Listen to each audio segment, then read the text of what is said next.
ஏதோ அபசகுண மாதிரி தெரியுது. கிளாஸ் உடைஞ்சா நல்லது இல்லைன்னு சொல்லுவாங்க. சௌமியா, இது ஒரு கிளாஸ். கீழே விழுந்து உடைஞ்சிருச்சு. இப்ப இதுல என்ன இருக்கு? இதுல அபசகுணம் நினைக்கிறதுக்கு எதுவுமே இல்ல.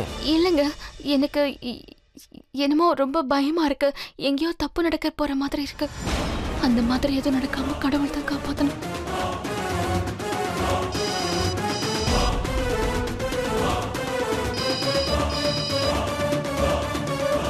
ஹலோ ஹலோ தம்பி வருண்,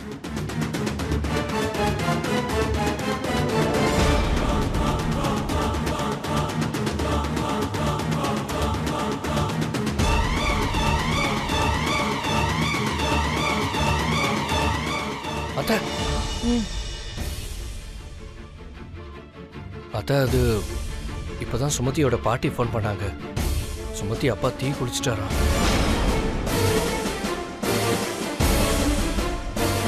சௌமியா, நான் தான் சொல்றேன்ல, எந்த பிரச்சனையும் இல்லை, எல்லாமே சரியாயிடும். நீங்க பாரு, நான் ஃபேக்டரி கிளம்பணும்ல, டிஃபன் எடுத்து வை. சரிங்க, நான் இதை தூக்கி போட்டு வரேன், நீங்க உட்காருங்க.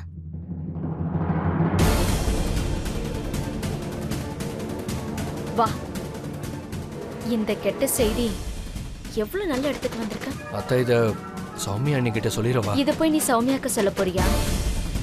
சௌமியாவுக்கு சொல்லணும்னா அவங்க பாட்டி அவளுக்கே ஃபோன் பண்ணி சொல்லிருப்பாங்க. உனக்கு எதுக்கு சொன்னாங்க? சரி கேளு, நான் இப்போ டிஃபன் சாப்பிட போறேன், நீயும் அப்புறமா சாப்பிடு. நல்லாவே புரியுது அத்தை.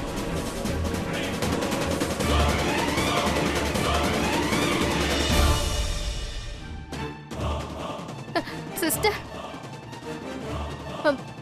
என்னோட அப்பா நல்லா இருக்காரு. பாருங்க, இந்த மாதிரி கேசஸ்லாம் எதுவும் சொல்ல முடியாது. கொஞ்ச நேரம் வெயிட் பண்ணுங்க.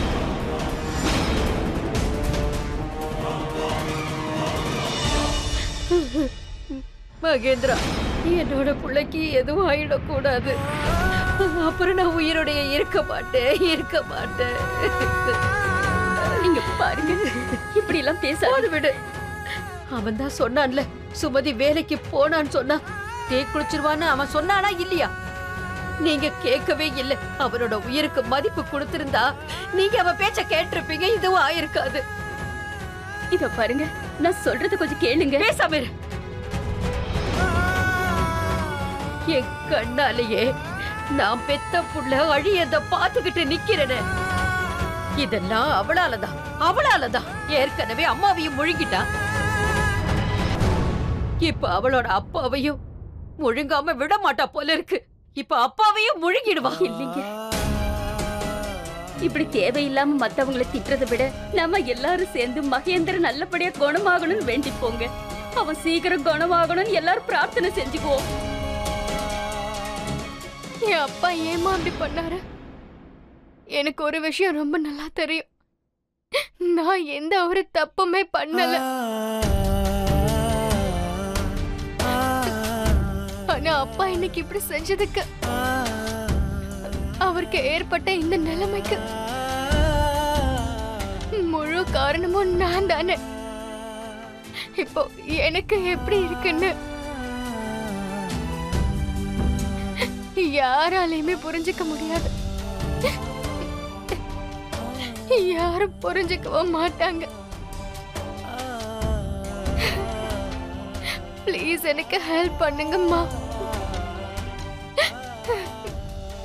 இப்போ நான் தனியாள ஆயிட்டேம்மா. நீ என்னைக்கும் தனியாள் இல்லை.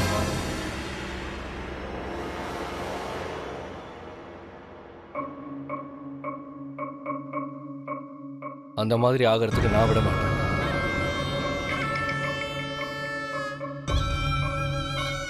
எனக்கு எல்லாமே தெரியும்.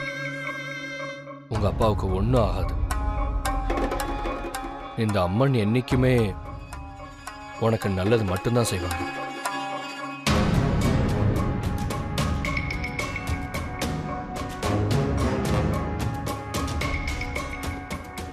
நான் கொஞ்சம் மோசமானவன் தான்.